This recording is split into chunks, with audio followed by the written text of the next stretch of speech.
From the one and only, this is a Local 10 News Update, sponsored by FHIA, Florida Home Improvement Associates. Good morning, everyone. I'm Nikki Mohan. Here's a look at your top stories today. One man is charged with leaving the scene of a crash after causing a driver of a pickup truck to veer off I-95 in Miami Sunday. Troopers arrested Jose Murillo shortly after that crash.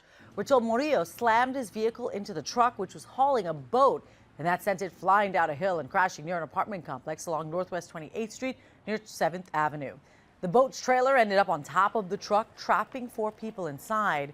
Those victims have been released from the hospital after being treated at the hospital. 2 Uber drivers colliding in Miami Sunday, the crash happening near the Adrian Arch Center.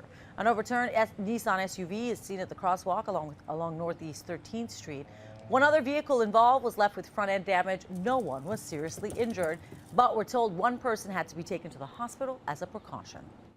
Repairs continue on that sewer line that has spilled millions of gallons of sewage in a Fort Lauderdale neighborhood and continues to do so. Crews are working to install a bypass to steer the contaminated water away from a broken pipe on Ponce de Leon Drive and Southeast 9th Avenue. More replacement parts are being shipped in, but the repairs could take the rest of the week. Listen to Local 10's podcast, The Florida Files, wherever you are, whenever you want. Just say, Alexa, play the Florida Files podcast. Getting the latest episode of Florida Files. Here it is from TuneIn. Previously on the Florida Files. Or just ask Siri, I want to hear the latest Florida Files podcast. Here's the newest episode of the Florida Files. Get the Florida Files on Alexa, Google Home, or Apple devices just by saying play the Florida Files podcast. The Florida Files from the one and only Local 10. Now for some holiday cheer. The Square Root Church in Cooper City, they held their annual Christmas toy drive on Sunday.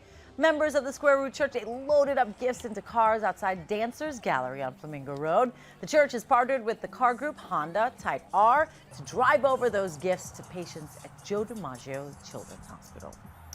Well, as breaking news happens, we always have you covered on air and online. Just head to local10.com for more local news coverage and updates.